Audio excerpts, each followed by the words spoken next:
Good morning to all. आपका पुनः स्वागत है। मानव भूगोल की इस कक्षा के अंदर हम मानव भूगोल की परिभाषाएं, विचारधाराएं,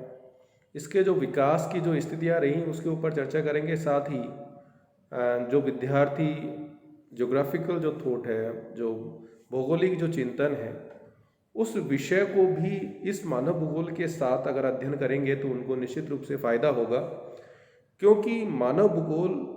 एक तरह से भूगोल की एक प्रमुख शाखा है। जब हम भूगोल का अध्ययन करते हैं तो दो प्रमुख शाखाओं की बात करते हैं, एक भौतिक भूगोल और एक मानव भूगोल। उसके बाद जो फर्दर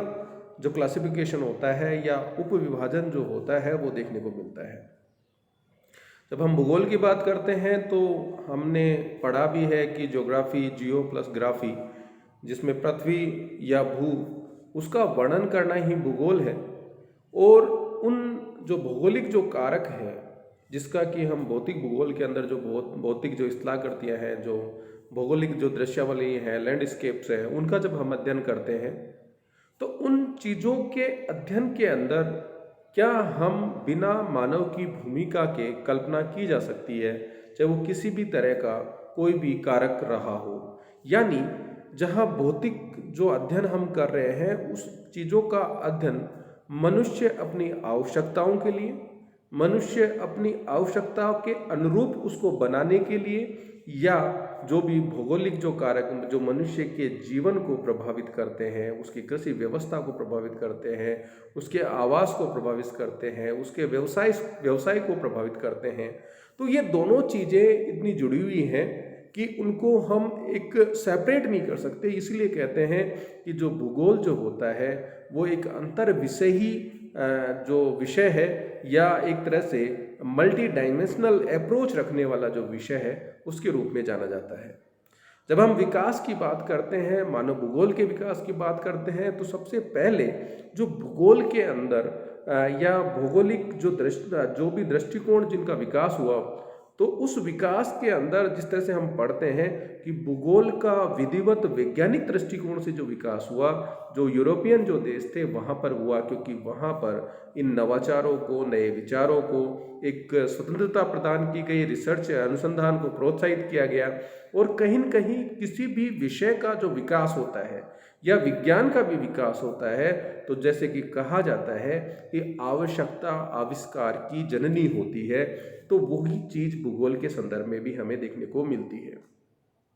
ऐतिहासिक दृष्टिकोण से देखें तो भूगोल का जो विकास हुआ था, जैसे कि हम कहते हैं कि ग्रीक जो थे वहाँ ज़्यादा हुआ, क्योंकि वहाँ की ज्योग्राफी इस तरह की थी, वहाँ पर क्लाइमेटिक कंडीशन फेवरेबल नहीं थी, एग्रीकल्चर के दृष्टिकोण से फेवरेबल नहीं था, वॉल्केनिक एक्टिविटीज ज़्यादा देखने को मिल रही थी। तो बहुत सारे जो तटाफटा जो कटिया जो क्षेत्र था वो देखने को मिलता था। उसके बाद रोमन जो लोग थे वहाँ भूगोल का विकास हुआ। अंधकार काल के अंदर इन दोनों ही जगह के ऊपर जो धर्म ने विज्ञान का स्थान ले लिया, तो जो अरेबियन जो कंट्रीज थे, जो अरेबियन जो भूगोलवेत्ता थे, वहाँ भूगोल को संरक्षण प्रदान किया गया। तो यानी जब हम भूगोल की बात करते हैं तो ये जो क्षेत्र जहाँ उसका विकास हुआ, तो वही क्षेत्र जो, क्योंकि भूगोल के साथ साथ क्योंकि मनुष्य उन चीज़ों का अध्ययन कर रहा है, मनुष्य जो भौगोलिक जो कारक है उससे प्रभावित हो रहा है, तो उसके साथ ही जो मानव भूगोल था उसका भी विकास हुआ। मानव भूगोल की जो विचारधाराएं थी उनका भी उसी दौरान विकास हमें देखने को मिला। अब यहाँ इस विकास की जब हम बात करते हैं तो इस विषय को जब हम पढ़ेंगे तो इस विषय के अंदर जैसे जैसे क्रमवार जो चीज़ें आएंगी वो इन चीज़ों को और स्पष्ट करेगी। अब जैसे हमने कहा कि ईसा से 6वीं शताब्दी पूर्व जो थेल्स थे, एनेक्सिमेंडर थे, इन्होंने जलवायु और वनस्पति के बीच में क्या संबंध होता है, उसका मनुष्य या सामाजिक जो प्राणी मनुष्य है उसके ऊपर क्या प्रभाव पड़ता है, तो इन्होंने उन भौतिक कारकों और मानविक जो कारक थे उन दोनों के बीच के अंदर एक संबंध स्थापित किया, और मनुष्य के जीवन के ऊपर जलवायु और वनस्पति का क्या प्रभाव पड़ता है उसकी व्याख्या करने का प्रयास ईसा से 6वीं शताब्दी पूर्व ही कर दिया था। ईसा से 420 वर्ष पूर्व जो हिपोक्रेटस था उसने अपनी पुस्तक में पवन, जल व स्थान जो स्पेस की बात करते हैं तो उनके प्रभाव को प्रदर्शित करते हुए एशिया और यूरोप के जो लोग रह रहे हैं उनका एक तुलनात्मक अध्ययन प्रस्तुत किया। यानी उन भौगोलिक कारकों और मनुष्य दोनों के अंदर क्या अंतर संबंध होता है, वो किस तरह से एक दूसरे से प्रभावित होते हैं और एक दूसरे को प्रभावित करते हैं। उसके बाद वहाँ पर जो भी सांस्कृतिक सामाजिक स्वरूप जो निकल के आता है, उनका तुलनात्मक अध्ययन जो हिप्पोक्रेटस था उसने अपनी पुस्तक में प्रस्तुत किया। ईसा पूर्व 4वीं शताब्दी में अरस्तु ने यूरोप और एशिया के निवासियों की तुलना की और उन्होंने इस तुलना के आधार पे कहा कि जो ठंडे लोगों प्रदेश के जो लोग होते हैं वो ज़्यादा बहादुर होते हैं, लेकिन जो उनकी सोचने की जो क्षमताएं होती है, जो उनका इंटेलेक्चुअल जो लेवल होता है, विचार जो होते हैं, उनमें कमजोरी देखने को मिलती है। इसी तरह के जो बात ईसा से 2वीं शताब्दी के अंदर जो अगर्थेसाइड्स थे, उन्होंने इथोपिया की जो ट्राइब्स थी, जो प्रजातियाँ थी, उनका वर्गीकरण भी किया, उनकी जो फूड हैबिट्स थी उनका अध्ययन प्रस्तुत किया। स्ट्रैबो ने रोमन साम्राज्य के उत्थान में इटली का जो भौगोलिक जो वातावरण था, उसकी बनावट, वहाँ की जलवायु के प्रभाव, तो मैंने जैसे पूर्व में भी कहा कि चाहे वो ग्रीक हो चाहे रोमन्स हो, तो उनकी जो जलवायु, उनकी जो भौगोलिक स्थितियाँ, वो सब चीज़ें वहाँ पर भूगोल या मानव भूगोल के विकास में एक महत्वपूर्ण भूमिका उन्होंने वहाँ पर निभाई। अब जब आज की बात करते हैं, मॉडर्न टाइम पीरियड की बात करते हैं, तो जिसमें हम ये कहें कि जो अंधकार युग था या 12वीं शताब्दी के बाद जो भूगोल के अंदर जो विकास जो एक टुकड़ों के रूप में शुरू हुआ, फिर उसके बाद उसके अंदर वैज्ञानिक दृष्टिकोण लेकर आए, तो 19वीं शताब्दी के मध्य में 1859 के अंदर जो डार्विन जो था, जिसका जो योगदान चाहे जूलॉजी हो, बॉटनी हो, ज्योग्राफी हो, सभी विषयों के अंदर उसका महत्वपूर्ण योगदान था, तो उससे प्रभावित हुए बिना मानव भूगोल भी नहीं रहा या भूगोल ही नहीं रहा। उनकी जो पुस्तक थी द ओरिजिन ऑफ स्पीसीज, जातियों की जो उत्पत्ति होती है, जिसमें उन्होंने सर्वाइवल ऑफ द फिटेस्ट की बात की, यानी परिवर्तन के साथ जो अनुकूलन कर लेगा वो जीवित रहेगा और उन परिवर्तन के साथ जो एडजस्टमेंट नहीं कर पाएगा वो समाप्त हो जाएगा। तो उन चीज़ों का प्रभाव यहाँ मानव भूगोल के ऊपर पड़ा और इसका सबसे जो प्रभाव था, जैसे रेटजेल की हम बात करें, जिसे मॉडर्न ह्यूमन ज्योग्राफी के फादर के नाम से भी जाना जाता है, तो इन्होंने उस द ओरिजिन ऑफ स्पीसीज से प्रभावित होते हुए ने भूगोल के मानवीय पक्षों के अध्ययन के ऊपर भी इन्होंने जोर दिया और उन्होंने उस मनुष्य और जो वातावरण है, उनके जो संबंध है एक दूसरे में, उनके संबंधों को एक्सप्लेन करने की कोशिश की। और इन्होंने रेटजेल जो थे, उन्होंने जो पर्यावरण का प्रभाव मानव के ऊपर कितना पड़ता है, उनकी व्याख्या इन्होंने ज़्यादा रखी और एक तरह से इस पर्यावरण के मनुष्य के ऊपर प्रभाव या मनुष्य और वातावरण के बीच में जो अंतर संबंध था उसको उन्होंने विश्लेषण किया, उसको उन्होंने एक्सप्लेन करने की कोशिश की। और इसीलिए कहा जाता है कि ये फाउंडर ऑफ मॉडर्न जो ह्यूमन ज्योग्राफी है, उसके रूप में इनकी जो विशिष्ट पहचान हमें देखने को मिलती है। इसीलिए जैसे मैंने कहा कि मानव भूगोल के जनक के रूप में रेटजेल को माना जाता है। मनुष्य एक क्रियाशील प्राणी है जो अपनी कुशलता, चातुर्य, पौरुष का उपयोग निरंतर प्राकृतिक पर्यावरण की कठिनाइयों को दूर करने के लिए करता है। अब यहाँ जो चीज़ निकल के आई कि एक चीज़ होती है कि जब मनुष्य का तकनीकी ज्ञान, उसका जो पर्यावरण के को अपने अनुकूल करने का जो ज्ञान होता है कम होता है, तो उसके ऊपर पर्यावरण का प्रभाव ज़्यादा होता है। लेकिन जैसे जैसे मनुष्य में नवाचार आते हैं, उसमें तकनीकी ज्ञान आते हैं, वो ज़्यादा ताकतवर होता जाता है, तो वो अपनी आवश्यकताओं के हिसाब से पर्यावरण में परिवर्तन करने की जो उसकी क्षमताएं होती हैं वो ज़्यादा होती हैं। तो इस तरह का एक अंतर्द्वंद इस भूगोल या मानव भूगोल की विकास की प्रक्रिया के अंदर देखने को मिला। उसी के कारण यहाँ पर अलग अलग जो विचारधाराएं, इनको हम निश्चयवाद, संभववाद, नवनिश्चयवाद के रूप से जानते हैं, जिनकी व्याख्या हम बाद में करेंगे।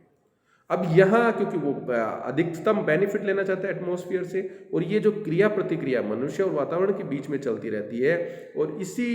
इसी क्रिया प्रतिक्रिया के स्वरूप ही एक नया तत्व, एक नया सांस्कृतिक एक तथ्य जो निकल कर आता है, किस तरह का वहाँ पर कल्चरल डेवलपमेंट होता है, किस तरह की वहाँ पर आस्थाएं जन्म लेती हैं, किस तरह के वहाँ के जो धर्म है उसका वहाँ के वातावरण का क्या प्रभाव पड़ता है। तो ये सब चीज़ें इस भूगोल, मानव भूगोल की विकास की प्रक्रिया में हमें देखने को मिला। अब यहाँ अलग अलग जो विद्वान जिन्होंने इसको परिभाषित किया, उनकी हम यहाँ बात करेंगे, फिर उसको कंक्लूड करेंगे, जिससे कि चीज़ समझ में आए कि वास्तव में मानव भूगोल को परिभाषित किस तरह से करें। जैसे हमने रेटजेल की बात की, तो रेटजेल जिसको हमने कहा कि फादर ऑफ ह्यूमन ज्योग्राफी, इनकी जो महत्वपूर्ण जो पुस्तक थी, जिसमें इन्होंने अपने विचारों को, जो भी इन्होंने अध्ययन किया, जो भी इनकी एम्पायरिकली जो स्टडी थी, यानी कि क्षेत्र में जाकर अध्ययन करना, तुलनाएं करना, वो थी एंथ्रोपोज्योग्राफी। अब एंथ्रोपोजियोग्राफी के कारण ही इन्होंने जो मानव भूगोल के अंदर जो योगदान दिया उसके लिए ये जानी जाती है। और इसको परिभाषित करते हुए ये कहा, मानव भूगोल के दृश्य सर्वत्र पर्यावरण से संबंधित होते हैं, यानी मनुष्य और पर्यावरण दोनों इतने ज़्यादा अंतर संबंधित होते हैं कि उनकी सेपरेट अध्ययन करने की संभावना ही नहीं है। और जो भौतिक दशाओं का एक तरह का योग होता है जो एक दूसरे से प्रभावित वो करते हैं। इसके बाद इनकी जो शिष्या थी कुमारी सैंपल, जो अमेरिकन विद्वान हुआ करती थी, इन्होंने भी उनके विचारों का इनके ऊपर इतना प्रभाव पड़ा रेड जेल के, और ये इन्होंने भी ये कहा कि मानव भूगोल जो होता है वो जो क्रियाशील जो मनुष्य होता है और गतिशील जो पृथ्वी होते हैं उसके मध्य परिवर्तनशीलता का संबंध का, यानी मनुष्य की जो क्रियाशीलताएं हैं, मनुष्य एक्टिव होता है, समय के साथ उसमें परिवर्तन होता है, नवाचार से भी, उसके विचारों में भी, और उसके साथ ही जो एटमॉस्फेयर जो होता है, जो पृथ्वी होती है, उसके ऊपर भी जो भौगोलिक जो कारक होते हैं उसमें निरंतर परिवर्तन होते रहते हैं। तो उन दोनों में परिवर्तन के साथ साथ जो परिवर्तनशील जो संबंध स्थापित होते हैं उनका जो अध्ययन है वही मानव भूगोल है। इसके बाद वाइडल डी ब्लास आए जो फ्रांसीसी भूगोलवेत्ता थे, इन्होंने भी मनुष्य और पर्यावरण के प्रभावों को अध्ययन किया, लेकिन इसमें कुमारी सैंपल और रेडजेल और विडाल डी ब्लास के विचार में अंतर ये था कि जहाँ रेडजेल और कुमारी सैंपल वातावरण को महत्वपूर्ण मानते थे और मनुष्य को ये मानते थे कि मनुष्य वातावरण के हिसाब से काम करता है, तो यहाँ वाइडल डी ब्लास के विचारों में थोड़ा अंतर देखने को मिला। और यहाँ ये इन्होंने रखा कि मनुष्य जो होता है वो अपनी तकनीकी ज्ञान, अपनी बौद्धिक क्षमताओं के आधार पर जो पर्यावरण के अंदर भी परिवर्तन कर सकता है। तो जब परिभाषा इन्होंने दी, मानव भूगोल पृथ्वी और मनुष्य के बीच पारस्परिक संबंधों का एक नवीन विचार प्रदान करता है, जिसमें पृथ्वी को नियंत्रित करने वाले भौतिक नियमों तथा इस पर रहने वाले जो मनुष्य हैं उनके पारस्परिक संबंधों का अधिक संश्लिष्ट ज्ञान समाहित है। यानी बात निकल के क्या ही, मनुष्य और वातावरण के बीच के में जो अंतर संबंध होता है, ये अलग विषय है कि कहाँ इस अंतर संबंध में वातावरण ज़्यादा डोमिनेट कर रहा है या ज़्यादा योगदान दे रहा है, या कहाँ जो मनुष्य है वो ज़्यादा डोमिनेट कर रहा है। यानी वातावरण और जो मनुष्य है उसके अंदर जो संबंध है, उसकी जो प्रभावशीलता है, उसके संबंधों की व्याख्या यहाँ अलग अलग विद्वानों के द्वारा की गई। इसी तरह से जो फ्रांसीसी भूगोलवेत्ता थे, जीन ब्रून्स थे, इन्होंने भी यही कहा कि मानव भूगोल उन समस्त तथ्यों का समूह है जिसमें मानवीय क्रियाएं कार्य करती हैं। तथ्यों का ये मिश्रित समूह अपरिमित रूप से परिवर्तनशील और भिन्न होता है। यानी ये जरूरी नहीं है कि जो पृथ्वी है उसके सभी स्थानों पर ये जो दोनों कारक, जो भौतिक कारक हो या मनुष्य होते हैं, उनके जो अंतर संबंध है उसमें समरूपता या समानता देखने को मिले। जहाँ भौतिक कारकों में परिवर्तन होगा वहाँ मनुष्य और वातावरण के जो संबंध है उसमें भी परिवर्तन देखने को मिलेगा। भौतिक भूगोल की सीमा के अंतर्गत सम्मिलित होता है, किंतु ये कमोबेश मनुष्य से प्रत्यक्ष रूप से संबंधित होने के कारण सुगमता से है, ज्ञेय लक्षण से, जो ज्ञात जो लक्षण होते हैं उससे युक्त ये होता है। अब हम इन परिभाषाओं को, चाहे वो रेडजेल ने दी हो, कुमारी सैंपल ने दी हो, वाइडल डी ब्लास ने दी हो, जीन ब्रून्स ने दी हो, अगर इसका सबका अगर हम ये कहें कि इसका निष्कर्ष क्या निकला, तो ये अंत में जो हमने परिभाषा दी कि मानव भूगोल वह विज्ञान है जिसमें भूतल के विभिन्न भागों में रहने वाले मनुष्य समूह, मानव समूह तथा उसके पर्यावरण के मध्य होने वाली जो अंतर क्रिया है, उससे उत्पन्न होने वाले जो तथ्य हैं, जो भूदृश्य हैं, लैंडस्केप्स हैं, तो वो जो लैंडस्केप्स हैं, वो चाहे वो फिजिकल लैंडस्केप्स में आपने चेंज किया, उसके बाद आपका कल्चरल लैंडस्केप डेवलप हुआ,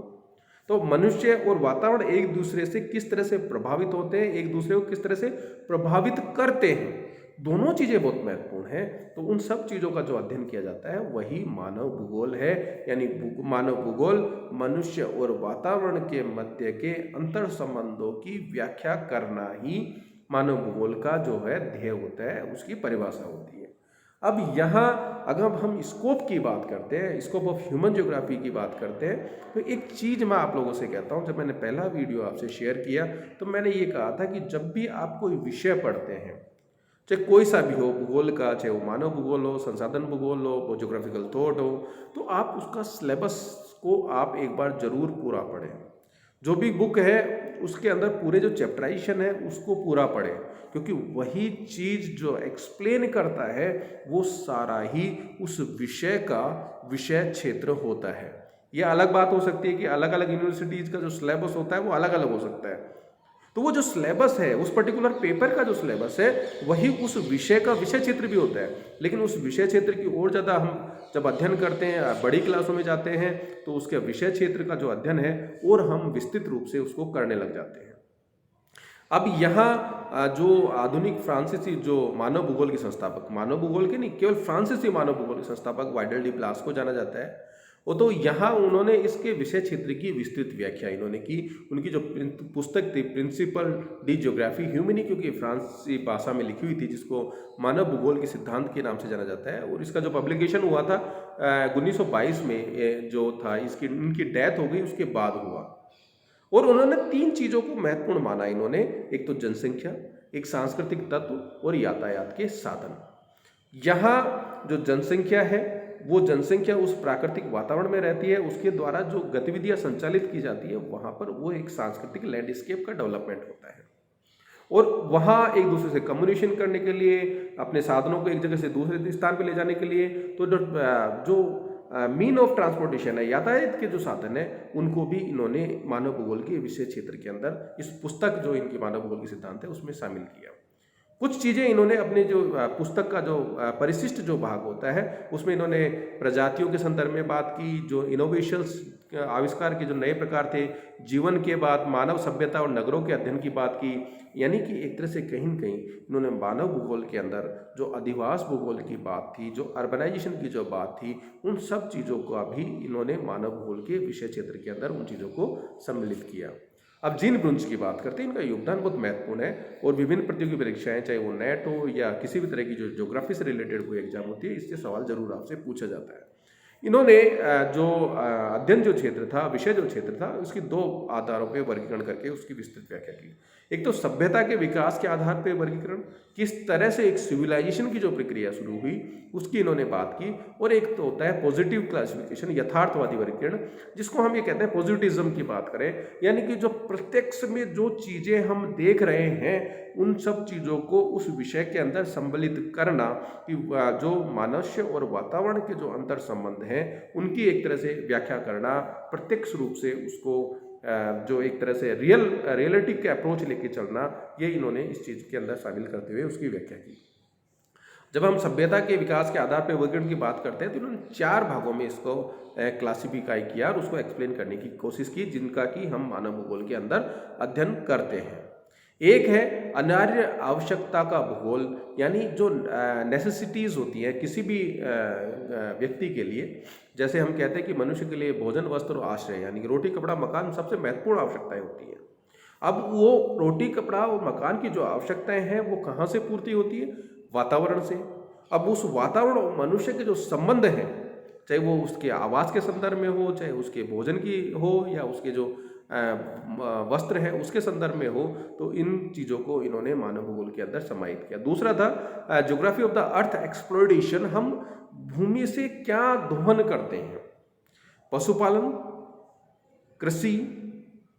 खनन, औद्योगिकरण, ये सब हमने जो पृथ्वी है उससे हमने एक्सप्लोइट किया, उससे हमने उसका दोहन किया। तो उन चीज़ों का भी इन्होंने मानव भूगोल के अध्ययन क्षेत्र के अंदर, चाहे वो हस्बेंड्री हो, एग्रीकल्चर हो, जब माइनिंग हो, उन जो यानी कि ह्यूमन एक्टिविटीज़, जो उसका ऑक्यूपेशन है, इंडस्ट्रियलाइजेशन उस प्रक्रिया का हिस्सा है,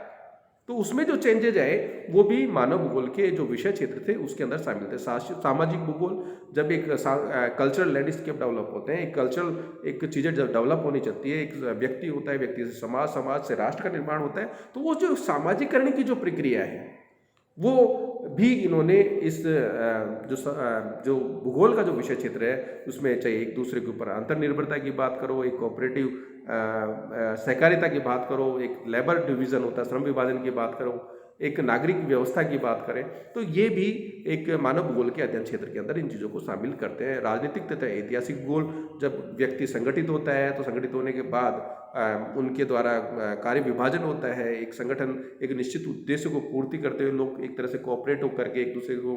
प्रबंधीय दृष्टिकोण से काम करने लग जाते हैं, उनकी एक राजनीतिक व्यवस्था होती है, उस विकास की प्रक्रिया का एक ऐतिहासिक पहलू होता है। तो वो सब चीज़ें भी इस सभ्यता के विकास के मायने जो होते हैं वो मानव भूगोल के अंदर भी उनको समाहित किया जाता है।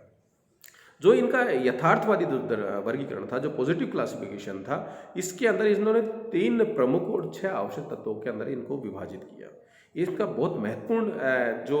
एक विषय क्षेत्र के दृष्टिकोण से इन्होंने यहाँ एक्सप्लेन किया। जो पहला था मिट्टी के अनुत्पादक व्यवसाय संबंधित है, fact of the unproductive occupation of soil. ऐसे कार्य जो हमारा जो फिजिकल वो है, सॉइल है, उनसे हम करते हैं, लेकिन उससे हमें कोई प्रोडक्टिव बेनिफिट्स डायरेक्ट हमें उस तरह की चीज़ें नहीं मिलती। चाहे हम घर बनाते हैं उस जगह पे, तो उससे हमें लैंड से कोई प्रोडक्शन हमें नहीं मिलता, या उसके ऊपर हम हाईवेज का निर्माण कर रहे हैं। तो ये जो एक्टिविटीज़ होती हैं उनको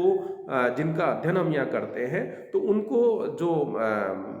आपके जो जीन ब्रुन्स थे, उन्होंने उन चीज़ों को अनप्रोडक्टिव ऑक्यूपेशन के अंदर शामिल किया। तो इसके बाद उन्होंने कहा कि पौधों और पशुओं के विजय संबंधी, यानी मनुष्य और वातावरण के संबंधों के बाद मनुष्य के द्वारा पर्यावरण के ऊपर अधिकार स्थापित करना या उसके अंदर अपनी आवश्यकताओं के हिसाब से परिवर्तन करना, जो चीज़ें निकल के आती है, उसको इन्होंने facts, plants and animal conquest के अंदर शामिल किया। जैसे हमने कृषि की, तो पशुओं को हमने पालतू बनाया, पशुपालन किया तो पशुओं को पालतू बनाया। कृषि की तो हमने अपनी आवश्यकताओं के हिसाब से उस मृदा का, उस भौतिक भूदृश्यावली का परिवर्तन हमने किया। एक जो चीज़ इन्होंने बात की, फैक्ट ऑफ डिस्ट्रक्टिव इकोनॉमी। 2 चीज़ें होती है, एक तो रचनात्मक आप कोई काम करते हो, और एक होता है कि डिस्ट्रक्टिव कोई काम करते हो। जब पर्यावरण के जो या भौतिक जो पर्यावरण ने हमें जो चीज़ें दी हैं, उसका हम अगर अति दोहन करें, तो वो जो अति दोहन होता है उसके नकारात्मक जो प्रभाव होते हैं, जैसे हमने कहा कि एग्रीकल्चर के अंदर बहुत ज़्यादा फर्टिलाइजर्स यूज ले लें, केमिकल्स यूज ले लें, तो सॉइल की प्रोडक्टिविटी खत्म हो जाती है। अत्यधिक इरिगेशन करें तो वाटर लॉगिंग की समस्या, सॉइल इरोजन की समस्या देखने को मिलती है। तो क्या किया हमने, उस फिजिकल जो फीचर था, उसकी जो नेचुरल जो प्रोडक्टिविटी थी, उसको खत्म कर दिया। तो इस तरह की जब मनुष्य के द्वारा गतिविधियां संचालित की जाती है, तो उसको हम डिस्ट्रक्टिव इकोनॉमी के अंदर खनिज संपत्ति का शोषण किया, लेकिन इस तरह से कि वो समाप्त होने की कगार पे। हम जब कहते हैं कि ऊर्जा संसाधन है, तो ऊर्जा संसाधन चाहे वो कोयला हो, पेट्रोलियम हो, ये सब समाप्त संसाधन है, लेकिन इनका जब हम अतिदोहन करते हैं तो ये चीज़ें खत्म हो जाती हैं। पौधों तथा पशुओं का विनाश, आज हम कहते हैं कि जैव विविधता का ह्रास हो रहा है। जंगली रूप के अंदर इंडिया के अंदर किसी समय के अंदर हमें चीता देखने को मिलता था, लेकिन मनुष्य के शिकार के द्वारा आज वो समाप्त हो गया, पूरी तरह भारत के अंदर देखने को नहीं मिलता। तो ये जो चीज़ें हैं, ये एक तरह से डिस्ट्रक्टिव इकोनॉमी के अंदर शामिल किया जाता है, पौधा तत्वों का उसका विनाश करना। तो इस तरह की जो विनाशकारी जो एक्टिविटीज़ होती है, जो इकोनॉमिक एक्टिविटीज़ जो होती है, इन आर्थिक क्रियाओं को ब्रुंज ने इकोनॉमिक लूट या आर्थिक लूट या प्लंडर्स के रूप में शामिल किया, और इस तरह की जो इकोनॉमी होती है उसको रोबर इकोनॉमी या लुटेरी अर्थव्यवस्था की संज्ञा इन्होंने यहाँ ये जो यथार्थवादी वर्गीकरण किया उसके अंदर इन्होंने उसकी व्याख्या की। तो यहाँ कई बार सवाल पूछा गया है कि रोबर इकोनॉमी की बात कौन करता है, इकोनॉमिक प्लंडर्स की बात कौन करता है, डिस्ट्रक्टिव इकोनॉमी की बात कौन करता है। तो इस तरह के सवाल बहुत सारी प्रतियोगी परीक्षाओं के अंदर आप लोगों से पूछे जाते हैं। अब यह हंटिंगटन की बात करें, तो हंटिंगटन ने भी इसके विषय क्षेत्र की जब बात की, तो इसने 3 चीज़ों को महत्वपूर्ण माना। इस डायग्राम के अंदर हमने वही बताने की आप लोगों को कोशिश की है। एक तो भौतिक जो दशाएं होती हैं, और जीवन के जो प्रकार, चाहे वो पौधे हों, मनुष्य हो, जो भी जीव जंतु है, उनको शामिल किया जाता है। और इन भौतिक और जो जीव के प्रकार हैं, इनमें जब अंतर क्रियाएँ होती हैं और उन क्रिया प्रतिक्रिया से जो चीज़ें निकल के आती हैं, वो सब चीज़ें जो मानव भूगोल के जो विषय क्षेत्र है उनके अंदर शामिल की जाती हैं। अब यहाँ जब हम भूमंडल की स्थिति क्या है, स्थल रूप, जलाशय, मिट्टी और खनिज, ये सब भौतिक कारकों के अंदर है, जबकि पौधे, पशु, अब मनुष्य, तो इनके बीच जो अंतर्क्रिया होगी, उसके बाद जो भी ह्यूमन रेस्पॉन्सेज निकल के आएंगे, जो भौतिक आवश्यकता है, जो भोजन हो, वस्त्र हो, आश्रय हो, औजार, यातायात के साधन हो सकते हैं, आखेट, मत्स्य पालन, पशुचारण, इनको जो व्यवसाय के अंदर जो शामिल किया जाता है, कृषि, वन उद्योग, खनन, विनिर्माण, वाणिज्य, कार्यकुशलता की जब हम बात करते हैं, जैसे जैसे एफिशिएंसी बढ़ती है, हेल्थ फैसिलिटीज़ की बात करते हैं, कल्चरल मोटिवेशन की बात करते हैं, मनोरंजन की बात करते हैं, और उसके बाद जो आपकी जो एस्टीम नीड्स जो होती हैं, उच्चतर जो आवश्यकताएं होती हैं, उन सब चीज़ों का भी अध्ययन यहाँ पे, चाहे वो सरकार की बात करें, शिक्षा की बात करें, विज्ञान की, धर्म की, कला साहित्य की सब चीज़ें, तो इन सब चीज़ों को भी हंटिंगटन ने मानव भूगोल का जो विषय क्षेत्र था उसके अंतर्गत शामिल किया। तो ये जो विषय क्षेत्र, अब इनको आप कंक्लूड कर सकते हैं कि इसका विषय क्षेत्र क्या है। जैसे मैंने आपसे कहा कि जब विषय क्षेत्र का सवाल आता है, तो आपका जो सिलेबस जो होता है, जो भी पुस्तक आप पढ़ रहे हो, जिसके अंदर मानव भूगोल की हम पुस्तक पढ़ रहे हैं, या आप किसी भी क्षेत्र के विद्यार्थी हैं, अगर आप महाविद्यालय या विश्वविद्यालय स्तर के हैं तो आपका जो पेपर चलता है उसका एक सिलेबस होता है। वो सिलेबस उस पर्टिकुलर पेपर के विषय क्षेत्र को इंगित करता है कि किन किन चीज़ों का अध्ययन इसके अंदर किया जाएगा। अब यहाँ फ्रिंच और ड्यूआर्ट था जो अमेरिकन ज्योग्राफर्स थे, इन्होंने भी इसके विषय क्षेत्र के ऊपर बात की। प्राकृतिक तो भूविन्यास, जलवायु, मिट्टी, खनिज, जलाशय, प्राकृतिक वनस्पति, जीव जंतु की बात की, जनसंख्या जनसंख्या वितरण, घनत्व, प्रवास, ग्रामीण नगरीय जो रेशियो होता है, और इन दोनों कारकों का यानी मानव और प्राकृतिक कारणों के बाद जो लैंडस्केप डेवलप होता है, सेटलमेंट की बात करो, एग्रीकल्चर की बात करो, विनिर्माण यानी मैन्युफैक्चरिंग की बात करो, इंडस्ट्री की बात करो, ट्रेड की बात करो, ट्रांसपोर्टेशन की बात करो, तो इन सब चीज़ों का जो अध्ययन है इसका जो मानव भूगोल का जो विषय क्षेत्र होता है उसके अंदर। अब ये अलग बात है कि आप जिस लेवल पे आप स्टडी कर रहे हैं उसके आधार पर उस विषय क्षेत्र को हम उसकी व्याख्या करते हैं। लेकिन यहाँ जब विषय क्षेत्र की बात करते हैं तो जो ज्योग्राफर्स ने जो मानव भूगोल के विकास में जो योगदान दिया तो उन सब चीज़ों को यहाँ हम सम्मिलित करते हैं। तो आज हमने पारिभाषिक स्तर की बात की मानव भूगोल के, और उसके बाद हमने इसका जो विषय क्षेत्र है उसको आप लोगों को एक्सप्लेन करने की कोशिश की। अब आप कोई भी किताब, मैं ये नहीं कह रहा कि पर्टिकुलर, मैंने आप लोगों से कहा भी था कि आप एस डी कौशिक ले सकते हैं, आप इसके अलावा मानव भूगोल के लिए माजिद हुसैन की किताब ले सकते हैं, कोई भी किताब आप पढ़ें। तो जो मैंने चीज़ें आपको पढ़ाई है उसको एक बार घर पे अध्ययन जरूर करें। आप जो भी आपकी जो क्वेरीज होती हैं उनको आप कमेंट भी उस पर डाल सकते हैं। बच्चों को आप शेयर भी कीजिए जिससे कि इस महामारी के अंदर लोगों को इन चीज़ों से बेनिफिट्स हो। धन्यवाद।